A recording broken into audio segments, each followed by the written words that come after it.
Alors le principe de l'événement ce soir, c'était le lancement du plan climat-énergie territorial porté par 3 intercommunalités. La communauté d'agglomération Porte de l'Isère, la communauté de communes des collines du Nord Dauphiné et enfin la communauté de communes des Vallons de la Tour. C'est indispensable de le faire. En fait, dans cette manifestation, on a voulu partager un peu l'objectif et les ambitions de ce plan climat, et donc en invitant un ensemble de partenaires qui pourront être mobilisés ensuite pour mettre en œuvre ensemble ce plan climat-énergie territorial. Je tiens à remercier mes collègues de cette dynamique collective. La soirée a débuté par une conférence de presse. Donc la presse a été invitée pour le lancement, on va dire, officiel du plan climat, notamment par la signature d'un accord de partenariat entre les 3 intercommunalités, l'État et l'ADEME. Merci. Nous avons décidé de nous allier, si j'ose dire, ces 3 collectivités, et c'est ce qui fait peut-être aussi un petit peu la nouveauté de cette opération et de ce premier PCET qui a été validé par l'ADEME. Une centaine de participants ont bien voulu accepter cette invitation à la soirée, et donc elle s'est déroulée suivant plusieurs axes. Évidemment une ouverture un peu officielle des 3 présidents des intercommunalités, du directeur de l'ADEME Nordine Boudjelida. Ensuite, moi-même, j'ai pu présenter en quelques mots ce qu'était un plan climat-énergie territorial et l'intérêt de venir mobiliser, de travailler ensemble, de partager des choses dans un esprit aussi de convivialité, de richesse, d'enthousiasme. Vous aurez du théâtre et du forum, c'est-à-dire que vous allez pouvoir nous dire ce que vous pensez de ce que vous voyez au moment où vous le voyez. Ensuite, il y a eu une petite chose un petit peu originale. On a fait appel à une compagnie de théâtre qui est venue d'une façon un petit peu exagérée montrer ce qui pouvait se passer en commission.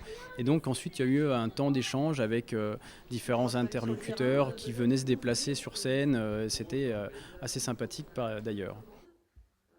Et enfin, nous avons fait appel à des témoignages extérieurs de la région Rhône-Alpes qui ont permis aussi de démontrer qu'il était en soi facile d'engager des actions et qu'il y avait vraiment des éléments de réussite dans d'autres territoires pour venir un petit peu matérialiser ces actions des plans climat-énergie territoriaux. Merci beaucoup à tous et puis je vous invite à la fois au pot mais aussi à la signature. Bonne soirée. Il y a une signature symbolique, on avait mis en place des affichettes de façon à ce que chacun, après cette soirée, puisse dire « oui, j'ai envie d'être acteur de ce plan climat ». Donc c'était aussi un peu le but d'engager une signature, un engagement des participants à cette soirée, donc qui pourront être repris évidemment par ailleurs, de façon à véritablement matérialiser, concrétiser ce partenariat qu'on a envie de nouer au sein du plan climat-énergie territorial. Je pense qu'ils vont retenir que voilà, il y a un engagement fort du territoire qu'on a envie de faire avec eux et pas sans eux. C'est pas un engagement de seulement 3 intercommunalités dans le sens organisationnel un petit peu des collectivités, mais c'est bien un engagement du territoire pour le territoire.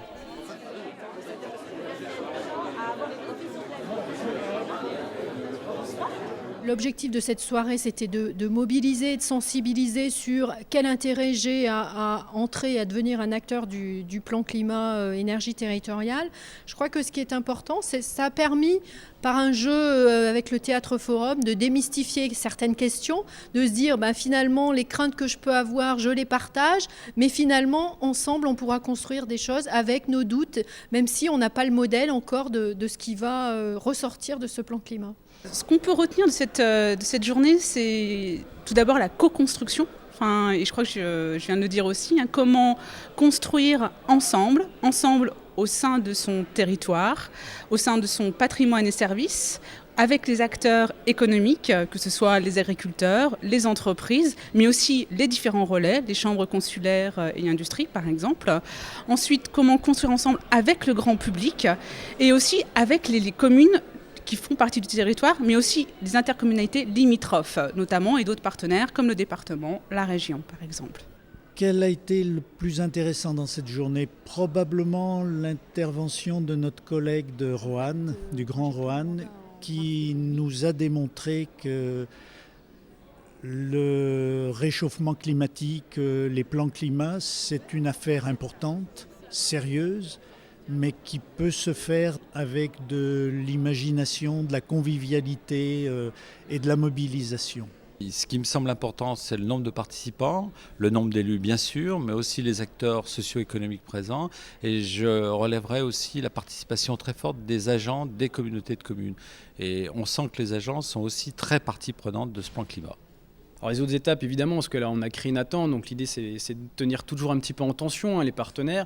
Donc on va essayer de recueillir l'ensemble des initiatives qui auront déjà pu être développées sur le territoire, de façon à ce que d'autres acteurs puissent démultiplier ces actions. Et en parallèle de ça, on va lancer un diagnostic du territoire d'un point de vue de l'énergie, des gaz à effet de serre, pour voir où sont les leviers d'action, de façon à diminuer notre impact sur le territoire. Et on lancera également une étude de vulnérabilité, de façon à anticiper les effets du changement climatique et de s'y adapter.